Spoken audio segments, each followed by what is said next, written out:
Hello and welcome to Just One More Watch. Welcome today to the review of a watch that I think really should have the word Seiko printed on the dial, but it doesn't. It's got the word San Martin on there instead. Now, if you're regulars on the channel, perhaps you've spotted this one before. I bought it back in June this year at an AliExpress sale, and I included it in my AliExpress sale roundup video last week. You can obviously buy them there. They're about $200 on a bracelet or $185 on rubber. They're also available on Amazon.com on the rubber, but they're a little more expensive at $210 US. I'll leave links to both of those in the description of the video. Now, give me 1 minute of your time and your attention, and I'll tell you why I think this watch should have Seiko on the dial, but unfortunately doesn't. Back in the 1960s, Seiko entered the world of professional dive watches with a watch colloquially known as the 62 Mass. A cute little thing, manual wind, very small by today's standards, and not all that waterproof by today's standards either. Nonetheless, the 62 Mass is the granddaddy of all Seiko dive watches that have followed since. They can all trace their lineage and their DNA back to the 62 Mass. You can buy them today, but they're all 50 odd years old and ferociously expensive as a consequence. In 2017, a couple of years ago, Seiko decided to cash in on the craze for all things retro and dive oriented by releasing two different watches inspired by the 62 Mass. The first was a modern update, Seiko homaging themselves. That one is the SLA 017, a truly stunning watch. It looks a lot like a 62 Mass, but it's slightly larger at 40mm, properly water resistant, and features a fantastic Grand Seiko source movement in the back of it. Unfortunately, they priced it out of the reach of most of us at $4,000 US, and as a kicker, they only made 2,000 of them anyway. They were quickly snapped up by collectors and are now trading at a premium. They also released for the broader market the SBDC 053. This allegedly inspired by the 62 Mass as well, although to my eyes it looks bugger all like the 62 Mass. It's much bigger. It really bears very little resemblance to the watch that allegedly inspired it. Now, I have reviewed the SBDC 053 a couple of months ago, and I thought it was alright. Nothing more than alright though, really. They're about $750, $850 on a rubber strap.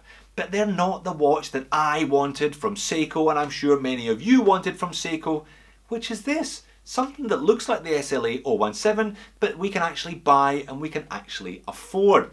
That job fell to San Martin. They're knocking these out, as I said, for $200 on a good looking bracelet with domed sapphire crystal, plenty of lume, and a Seiko movement. If San Martin can do it, why can't Seiko? Let's flip the camera and have a look at the watch. So, an homage of an homage. It's all gone a little bit Inception here today. How many more layers are there? How deep into this particular onion are we getting today? This is a genuine SLA 017. It belongs to my friend Zane. He loaned me it to make a head-to-head between these two videos. I'm going to do a more comprehensive comparison between the two of them next week. It really is remarkably close. San Martin is basically a one-for-one copy of the SLA 017, but for approximately 5% of the price. It really does get very, very close in some areas, so big thank you to Zane. But today I'm going to focus just on the San Martin. We're going to have a good look at it.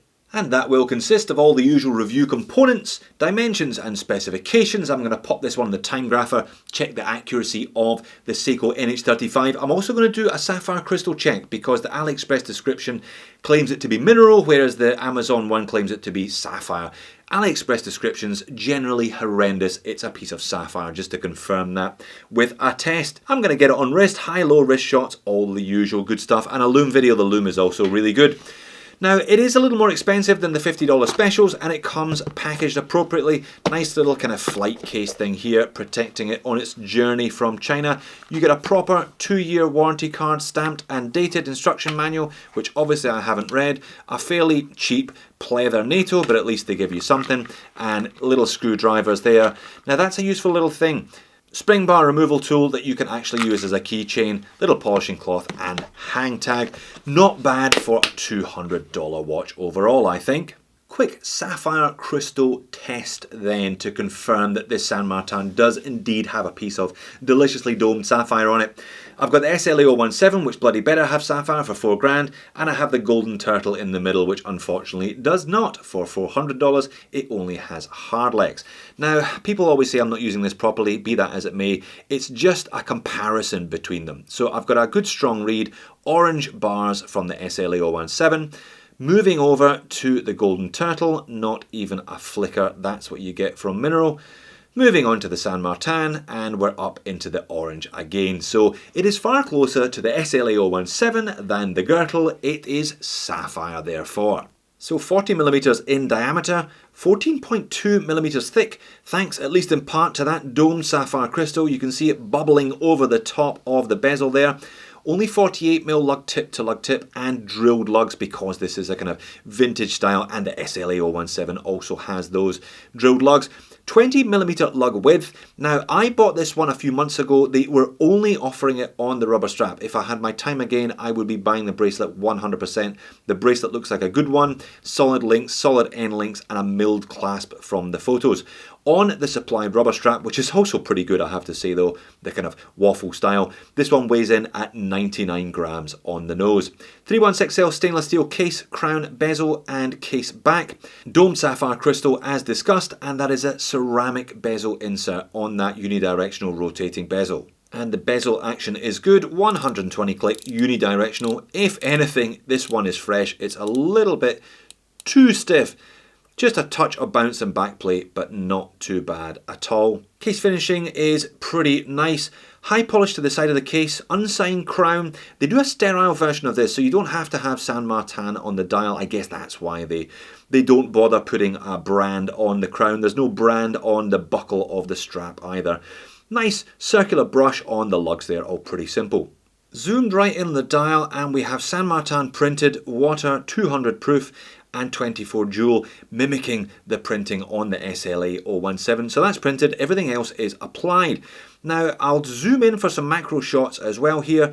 They're really nice stout indices, plenty of depth to that dial. Double width baton up there at 12, single width batons everywhere else, and we've got a date frame around the date complication there at the 3 o'clock with a white date wheel. Pretty straightforward minute track around the outer edge. Nice clean dial, and it's the same grey sunburst effect as featured on the SLA017 as well. Handset is nicely proportioned, silver hands, you've got a paddle, second hand, nice long minute hand all the way out to the inner edge of the minute track, and a decent sized hour hand as well. And there's a bit of chamfer to each of those edges, so they're not cheap hands, there's a bit of depth as well.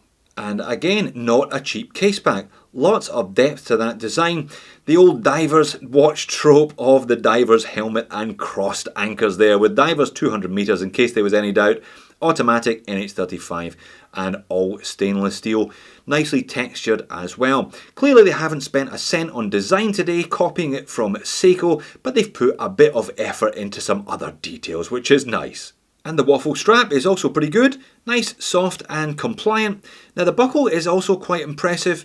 Kind of sculpted style here, mixture of brushed and polished, but as I said earlier on, it is unsigned. And the lume is excellent. I'm guessing C3 Superluminova. It certainly has the same colour tone as you'd expect from C3. Because those are quite big, thick, lume-filled indices on the dial, it really does hang on very well indeed. Now, ceramic bezel insert has got that lume pip at 12. That's the first thing to go. This one actually featured in Lume Wars episode 2 a while ago, and it did alright for itself. It took on a Seiko turtle, and it almost beat the turtle. So, almost Seiko standard lume then from this. Again, very impressive for the price.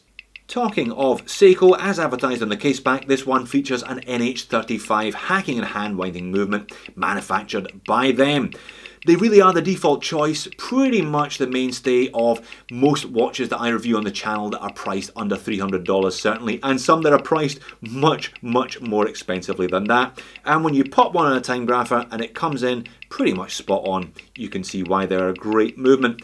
0 beat error, healthy amplitude in this one as well. 24 joules, hacking and hand winding, roughly 40-hour power reserve, and it should give you many years of reliable operation before it needs a service, or more likely, you just dump the old one and pop in a replacement.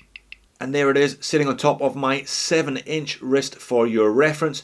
Not a huge amount of curvature to the case at all. The lugs dip just slightly, but not much. I do like that kind of marl grey sunburst dial on this one. You can get it in blue or green if you prefer though, and it is a pretty soft and comfortable strap. I think a good size 40mm.